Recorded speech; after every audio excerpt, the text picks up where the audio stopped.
Morning to you. शुक्रिया इस बातचीत में शामिल होने के लिए। कैसा लग रहा है मार्केट आपको? बजट भी आया और चला गया, नॉट दैट कोई बहुत बड़ा शॉकर था भी मार्केट के लिए इसमें, पर एक तरीके से ठीक भी है। अगर एक कंटिन्यूटी रहती है, कंसिस्टेंसी है, तो वो ठीक ही रहता है मार्केट के लिए। आपकी स्ट्रैटेजी क्या है इस समय? Good morning and thank you मुझे बुलाने के लिए आपके शो में। सो आई थिंक बजट तो हर साल ही आता है और कुछ अनाउंसमेंट्स होते हैं और फिर it's back to normal. But generally इस बार का अगर यदि बजट देखे तो कुछ मेरे हिसाब से बहुत ही विश्वसनीय बजट, बहुत ही क्रेडिबल बजट जिसको हम कहेंगे वो रहा है। जो सरकार को करना चाहिए उन्होंने बहुत रिस्पॉन्सिबली अपनी जिम्मेदारियों को समझ के स्पेंड्स की तरफ ध्यान दिया है, क्योंकि आज इकोनॉमी जो कि काफी टफ फेज से गुजर रही है उसको रिवाइव करने के लिए सबसे पहले तो गवर्नमेंट का हाथ होना बहुत जरूरी है। जो उन्होंने निभाया है, उनकी रिस्पॉन्सिबिलिटी को निभाई है। दूसरी ये देखने वाली बात है कि उनके जो कई सारे रेवेन्यू एजम्पशन है उसमें कंजर्वेटिज्म है, ग्रोथ में कंजर्वेटिज्म है। और ऐसा हो सकता है कि ग्रोथ जो एजम्पशन है उससे बेटर हो जाए। डिसइन्वेस्टमेंट का भी यदि आप नंबर देखें तो उसमें भी कंजर्वेटिज्म है, या मैं कहूँगा कि रियलिज्म है। और हो सकता है कि कई सारी चीजों पर there could be a positive surprise element उन्होंने जो बफर रखे हैं। सो उसके चलते मुझे ऐसा लगता है कि इकोनॉमी में आज के अभी के टाइम में जो सबसे बड़ा रिक्वायरमेंट है गवर्नमेंट की तरफ से पुश देना, वो शायद बजट अपने को आज डायरेक्शन दे रहा है। अब ये बहुत जरूरी है कि एक्शन में वो दिखे। और यदि ये स्पेंड्स होते हैं और जो अपनी इकोनॉमी आज it is basically again seeing some bit of a slow down in terms of demand, it will help in reviving that demand. So I would say budget that way has done its work. Market के हिसाब से budget के अलावा मुझे लगता है कई सारे मैक्रो रिस्क इमर्ज हो रहे हैं। इंटरेस्ट रेट का बढ़ना, इन्फ्लेशन का बढ़ना, इन सब के चलते यदि आप एक चीज की तरफ गौर करें, ये जो 3 माह के रिजल्ट आए हैं उसमें आप देखें तो कई सारे कंपनीज ने अपने मार्जिन्स पे प्रेशर दिखाया है। और इसका रीजन है ये इन्फ्लेशन का बढ़ना। और डिमांड भी जो है कई पॉकेट्स में, रूरल हुआ, सेमी अर्बन कैटेगरीज में हमने डिमांड को भी स्लो होते हुए देखा है। तो मैं कहूँगा कि आई थिंक ये कुछ कुछ रिस्क जो आ रहे हैं उनको मिटिगेट करने के लिए गवर्नमेंट का ये एक्शन, टाइमली एक्शन बहुत ज़रूरी है। और हो सकता है इन मैक्रो रिस्क के को मद्देनजर रखते हुए कुछ शॉर्ट टर्म में मार्केट वोलेटिलिटी कंटिन्यू रहे। बट लॉन्ग टर्म के लिए हम मार्केट में कॉन्फिडेंस बहुत है, या अगर वोलेटिलिटी रहती है तो वेल्थ क्रिएशन के लिए ये सबसे बढ़िया टाइम रहेगा लॉन्ग टर्म इन्वेस्टर्स के लिए। विनीत, आज सुबह काफ़ी इंटरेस्टिंग एक रिपोर्ट आई है जेफरीज की, क्रिस वुड की। वो कह रहे हैं कि नेक्स्ट 5 साल में सेंसेक्स 1 लाख जाने के बहुत चांसेस हैं, और वो 15% का अर्निंग्स कैगर इंडेक्स का पकड़ के चल रहे हैं। आप भी जेफरीज से बात तो करते ही होंगे काफ़ी, क्रिस वुड से। आपकी ब्रॉड व्यू क्या है? 15% अर्निंग्स कैगर निफ्टी में दिख सकता है? और अगर उसकी पॉसिबिलिटी आपको लगती है तो एक ठीक ठाक मल्टी कैप टाइप के पोर्टफोलियो 20-22% अर्निंग्स कैगर वाले तो उसको बीट कर सकते हैं फिर काफ़ी हद तक 5 साल के व्यू में? आपने सही कहा है। मैं मार्केट के पर्टिकुलर लेवल्स के ऊपर टिप्पणी नहीं करना चाहूंगा, बट मैं ये कहूंगा कि जो जनरली अपना एजम्पशंस जो होते हैं कॉर्पोरेट ग्रोथ की, वो अगर हम ये माने कि इंडिया में ग्रोथ अपॉर्चुनिटीज के बहुत सारे ऑप्शंस हैं, और अभी भी अपॉर्चुनिटीज बहुत है इंडिया में। जो पर कैपिटा इनकम है वो 2000 से जब 3000 और 4000 होगा तो ग्रोथ आएगी। और ये हमने थियरी में नहीं, ये होते हुए भी देखा है। इंडिया में 11 स्टेट्स ऐसे हैं जहाँ पे पर कैपिटा इनकम 3000 क्रॉस हो चुकी है। वहाँ पे अलग टाइप का डेवलपमेंट, अलग टाइप की ग्रोथ आती है। तो ये होना ही है। और अगले 5-7 सालों में इंडिया जैसा देश ये अपॉर्चुनिटी प्रोवाइड करता है, जो कि मैं कहूँगा कि ग्लोबली कई सारे देश ये अपॉर्चुनिटी प्रोवाइड नहीं करते हैं।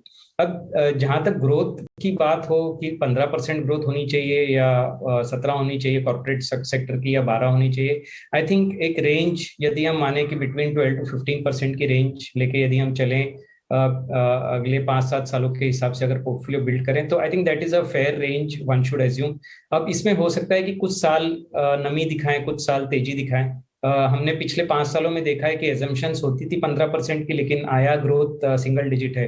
तो इसके चलते कई बार डिसअपॉइंटमेंट होती है, कई बार एक्सपेक्टेशन को बीट होता है, but I think broadly safely मैं मानूंगा कि बिटवीन 12-15% यदि ग्रोथ मान के चलें 5-6 सालों का यदि नजरिया, और ये बहुत अच्छी बात है कि 5-7 सालों के हिसाब से ही सोचना चाहिए।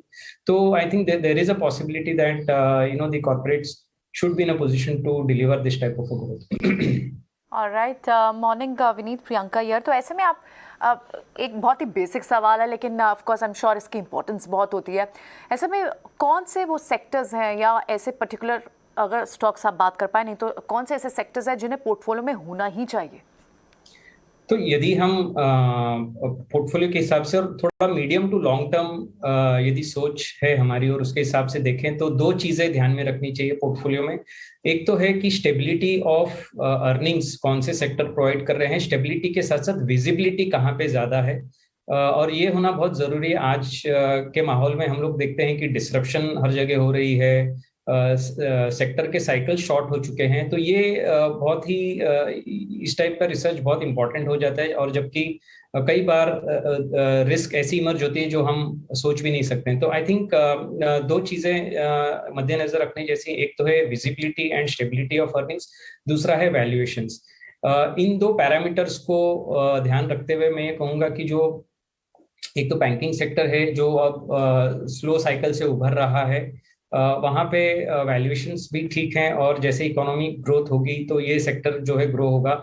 कई सारे प्रेशर जो हम आज देख रहे हैं कई सेक्टर्स में, मार्जिन प्रेशर, वो यहाँ पे होपफुली हमको बैंकिंग सेक्टर में अब नहीं देखने को मिले, और उनकी जो क्रेडिट कॉस्ट की जो रिस्क थी, एसेट क्वालिटी की जो रिस्क थी, वो भी अब ठीक हो रही है।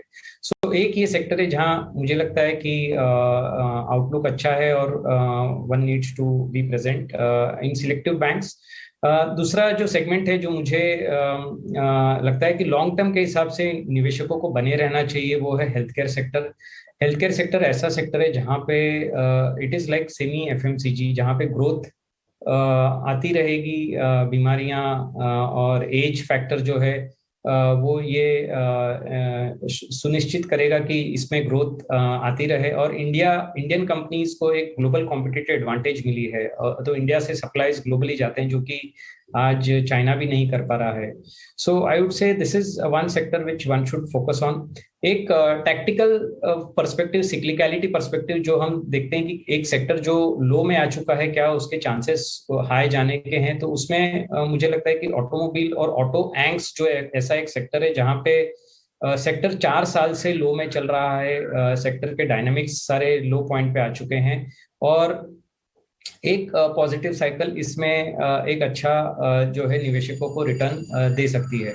So I would say that, और इसके अलावा मुझे ऐसा लगता है कि जैसे देश में अब जो केपेक्स होगा, गवर्नमेंट स्पेंड करेगी, उसको मद्देनजर रखते हुए जो B2B कंपनीज हैं, जो बिजनेस जो इन स्पेंड्स की वजह से जो ग्रो होंगे, वो सेक्टर्स में भी ध्यान रखना चाहिए। जैसे सीमेंट हुई, इंजीनियरिंग कंपनीज हुई, कुछ चीजें अभी एक्सपेंसिव हैं, बट यदि ठीक ठाक दामों में मिल जाए मार्केट वोलेटिलिटी में, तो ये सेक्टर पे भी ओवरवेट पोजीशन रख सकते हैं।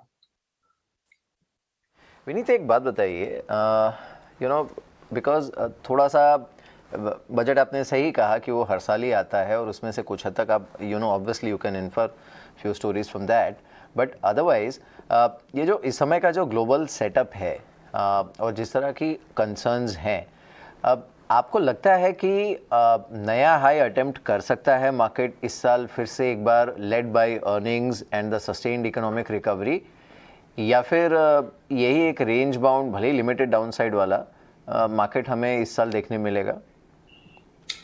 एक्चुअली क्या है मार्केट में, I mean nothing is impossible in a way. हम टॉप से केवल 6 या 7% नीचे हैं। सो ऐसा कोई बहुत बड़ी बात नहीं कि मार्केट नए लेवल्स भी दिखा दें। थोड़ा सा एक पॉजिटिव सेंटिमेंट या विजिबिलिटी आ जाए, कुछ मैक्रो इकोनॉमिक फैक्टर्स बहुत फास्ट चेंज हो रहे हैं, ग्लोबल डायनेमिक्स बहुत फास्ट चेंज होते हैं, तो इसके मद्देनजर ऊपर नीचे तो आई थिंक होता रहेगा, और इसमें कोई बड़ी बात नहीं कि ऊपर की साइड वो ब्रीच करते, बट मेरा ये ब्रॉडर मानना है कि थोड़े से प्रेशर पॉइंट्स हैं अभी बाजार में। इसके चलते मुझे मेरा ओवरऑल फीलिंग ये है कि more than the upside there has to be slight more correction is something which is I would say a healthy picture to have, जहाँ पे वैल्यूएशंस बहुत हाई पहुंच चुके हैं कई सारे पॉकेट्स में, कई सारे सेगमेंट्स में, और इकोनॉमी जो है वो थोड़ा सा फिर से स्लोनेस की तरफ, I mean right now in the if we go by the last quarter numbers, the demand in some pockets is slowing. और ये जो आपने ग्लोबल फैक्टर्स की बात करी, इसके मद्देनजर आई थिंक थोड़ा सा दबाव या प्रेशर बने रहना चाहिए। So I would say that there is more I would say haircuts which are likely in terms of the volatility, but जो आपने बात कही कि बहुत ज़्यादा डाउनसाइड मार्केट में नहीं होनी चाहिए, क्योंकि the other economic factors as you know the investments happen, as the growth comes back, I think that should take care of the overall downside picture. Vineet, वापस आते हैं जो मार्केट स्ट्रेटेजिस्ट बोल रहे हैं, और क्रिस ने भी बात करी है कि आपका क्या व्यू है नेक्स्ट 12 to 18 मंथ्स, अज्यूमिंग कि ये जो इन्फ्लेशन है और टेपरिंग है, ये क्या धीरे धीरे फैक्टर्ड इन होती जा रही है, और जिन कंपनीज में अच्छी अर्निंग्स ग्रोथ का क्वेश्चन है, टेलविंड है, क्या इस तरह के कंपनीज और हेंस स्टॉक्स भी जो वल्नरेबिलिटीज होंगी ग्लोबल मार्केट ट्रिगर्ड, उससे रिलेटिवली इंसुलेटेड होंगे? क्या यहाँ पे क्या वैल्यूएशन कंप्रेशन कम होंगे जब रेट्स बढ़ेंगे? सो आई थिंक धीरे धीरे ये एब्जॉर्ब होगा। अभी मुझे लगता नहीं कि पूरी तरह से एब्जॉर्ब हुआ है। जब टेपरिंग चालू होगी, इंटरेस्ट रेट बढ़ेंगे, तो उसका इम्पैक्ट वैल्यूएशंस पे आएगा। और ये हमने बहुत एक छोटे एग्जाम्पल के स्वरूप हमने देखा है। यदि हम ग्लोबल मार्केट्स को ब्रेक डाउन करें ग्रोथ और वैल्यू में, पिछले 3 महीनों में जो ग्रोथ ओरिएंटेड स्टॉक्स हैं वो काफी करेक्ट हो चुके हैं, और जो वैल्यू है वो स्टेबल है अभी भी। सो ये दर्शाता है कि जो इंटरेस्ट रेट का जो चेंज है वो किस तरह के कंपनीज पे इम्पैक्ट करेगा, ये दर्शा रहा है। और ये तो आई थिंक अभी भी जो लोग हैं वो कंटेम्पलेट कर रहे हैं कि 3 हाइक होंगे, 4 हाइक होंगे, 5 होंगे। सो ये सब अभी भी it still a debatable issue. तो यहाँ पे मेरे हिसाब से एक्सपेक्टेशंस मीट होना नहीं होना, ये कई सारी चीजें चलती रहेंगी, और उसके चलते आई थिंक एडजस्टमेंट्स मार्केट में होते रहेंगे, और ये फैक्टर्स जरूर मायने रखते हैं जब हम वैल्यूएशंस देखते हैं। So I would say there is still some room for little adjustments to take place. And आपने सही कहा है कि कंपनीज वो देखनी चाहिए जहाँ पे इन चीज़ों का वो डिफेंड कर सके अपने आप को। जो कंपनीज में प्राइसिंग पावर है, जो कंपनीज फंडामेंटली स्ट्रांग हैं, अगले 1 से 1.5 साल के जो अंतराल है उसमें एक्सपेक्टेशन कम रखते हुए, बट ये ध्यान रखते हुए कि अच्छी कंपनी में यदि निवेश करें तो उनका आउटकम अच्छा होगा। तो आई थिंक वो एक स्ट्रैटेजी फॉलो करनी ही चाहिए मेरे हिसाब से। Correct, right. तो गुड फंडामेंटल स्टॉक्स होने चाहिए आपके पोर्टफोलियो में विनीत। लेकिन ऐसे में क्या आपको लगता है कि इस साल के लिए कुछ और नए इमर्जिंग ट्रेंड्स जिस पर आप रिसर्च या स्टडी कर रहे हो? हमने देखा कि ऑलरेडी क्लीन एनर्जी पर इस स्पेस से कई सारे स्टॉक्स हैं जो ऑलरेडी जिसमें स्मार्ट मनी इन्वेस्टेड है। कई सारे स्टॉक्स, डिजिटल इंफ्रास्ट्रक्चर को बजट में भी फिर से बात की गई। आप कोई नए इमर्जिंग ट्रेंड्स जहां आपको लगता है कि और अपॉर्चुनिटीज़ आने वाले समय में बढ़ सकती हैं, चाहे वो डिजिटल स्पेस से जुड़ा हो, सोलर एनर्जी से जुड़ा हो, या फिर कोई और दूसरा ट्रेंड जो आप आइडेंटिफाई कर पाए हो? सो आई थिंक वेरी इंपॉर्टेंट। और जैसे मैंने एक सेक्टर कहा था ऑटो और ऑटो एंसिलरी, इसमें मैं ये कहूँगा कि ऑटो में बहुत बड़ा चेंज हो रहा है। जो इलेक्ट्रिफिकेशन ऑफ व्हीकल्स की जो आज हम बात करें, तो आई थिंक ये अगले 5 सालों में काफ़ी सारे ट्रेंड चेंज हो जाएंगे, और गाड़ियाँ जो है आइस से ईवी की तरफ शिफ्ट होंगी। इसमें हम ये देख रहे हैं कि कई कंपनीज जो ऑटो एंसिलरी कंपनीज हैं, वो अपने आप को प्रिपेयर कर रही हैं। वो ये देख रही हैं कि टेक्नोलॉजी एग्नोस्टिक वो हो जाए, कोई भी टेक्नोलॉजी जो हमारे प्रोडक्ट्स बिक जाएं। तो मुझे लगता है कि इसमें interestingly there are few auto ancillary companies which are making themselves compliant with to meet these requirements and meet the demand as the technology changes. So I would say that is one area to sort of उसको ध्यान रखना चाहिए. और आपने बहुत important बात कही, देश में बहुत सारे चेंजेस हो रहे हैं, रिन्यूएबल एनर्जी है, डेटा सेंटर है, बहुत बड़े बड़े इनमें इनकी वजह से काफ़ी सारे स्पेंड्स का जो एरिया है वो चेंज होने वाला है. और जो कंपनीज मुझे लगता है कि उनसे बेनिफिट होंगी वो जो ग्लोबल एमएनसी इंजीनियरिंग कंपनीज हैं, जहां वो आज ऑलरेडी इन एरियाज में अपने प्रोडक्ट्स दे रही हैं, अपने सर्विसेज दे रही हैं, वो सारी गेन करनी चाहिए. जो मैंने अपने इनिशियल रिमार्क्स में भी कहा था कि इंजीनियरिंग कंपनीज, इसको यही मद्देनजर रखते हुए मैंने कहा था कि ये सब जो चेंजेस है कहाँ पे कैप्चर होंगे बिग वे में, आई थिंक यहाँ पे कैप्चर होंगे. सो एंड आई थिंक ये सारों को अगर हम ध्यान रखें, गवर्नमेंट का कैपेक्स होगा, उसका प्राइवेट सेक्टर आएगा, तो ये सब चीज़ों में जो सेक्टर है जो बेनिफिट करता है eventually is the banking sector as a quasi proxy to all of this. And I think that is something to focus on. Beyond this एक और मुझे ऐसा एक सेक्टर लगता है जहाँ पे मतलब कई सारे चेंजेस हो जाएं, बट ये सेक्टर जो है बहुत अपॉर्चुनिटीज हैं अभी भी यहाँ पे. और कंपनीज बहुत ज़्यादा क्राउडेड स्पेस नहीं है, कंपनीज यहाँ पे गेन कर सकती हैं. और कंपनीज ने अपने आप को बहुत स्ट्रांग बना रखा है. ये एग्री सेक्टर है, मैं कहूँगा कि एग्री इनपुट्स बहुत बड़ा क्षेत्र है. बहुत सारे चेंजेस एग्री सेक्टर में भी हो रहे हैं, यहाँ पे भी टेक्नोलॉजी आ रही है और कई कंपनीज बहुत अच्छा रोल प्ले कर रही हैं.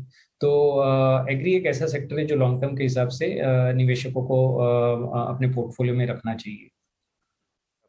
विनीत, आपने काफ़ी लंबा साइकिल स्पेशलिटी केमिकल और केमिकल में ऑलरेडी प्ले किया है अपने पोर्टफोलियो. अभी जस्ट आपके बाद मौलिक मेहता दीपक नाइट्राइट के भी चैनल पे आ रहे हैं और वो बता रहे थे हमें कि worst of the margin pressure शायद इज बिहाइंड देम और काफ़ी अच्छी रनवे ऑफ ग्रोथ.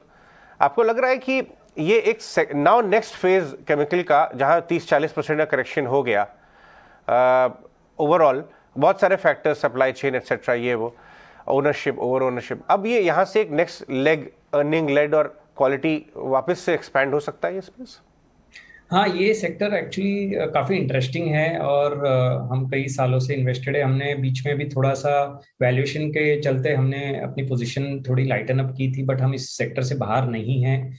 उसका यही रीज़न है कि कंपनीज की जो अपॉर्चुनिटी है वो ग्रो हो रही हैं और वो क्लियर ट्रेंड दिखता है. उनके केपेक्स का जो मोमेंटम है उसको देखें यदि, तो उससे क्लियर समझ में आता है कि यहाँ पे जो है आउटलुक अच्छा है. ग्लोबली कॉम्पिटिटिव हम हो रहे हैं, ग्लोबली इंक्वायरीज बहुत इंटरेस्टिंगली बढ़ रही हैं. तो आई थिंक लॉन्ग टर्म में पिक्चर अच्छा है. जस्ट दैट बीच में ऐसा हो गया था कि वैल्यूएशंस बहुत हाइपर लेवल्स पे चले गए थे, अब थोड़ा करेक्शंस भी दिखा है. तो एट सर्टन पॉइंट हमारे जो इवैल्यूएशन से हम लोग उसको एक्सप्लोर करते रहते हैं. We keep our eyes and ears open और सही टाइम आएगा तो हम अपना उसके अंदर वेटेजेस भी बढ़ा देंगे. But I think the overall opportunity is there as far as the speciality chemicals is concern. Alright, thank you so much Vineet. आज आपने समय दिया और इन सभी सेक्टर्स पर और अपना ओपिनियन मैक्रो और माइक्रो फ्रंट पर भी हमसे शेयर किया. बहुत बहुत शुक्रिया आपका. धन्यवाद.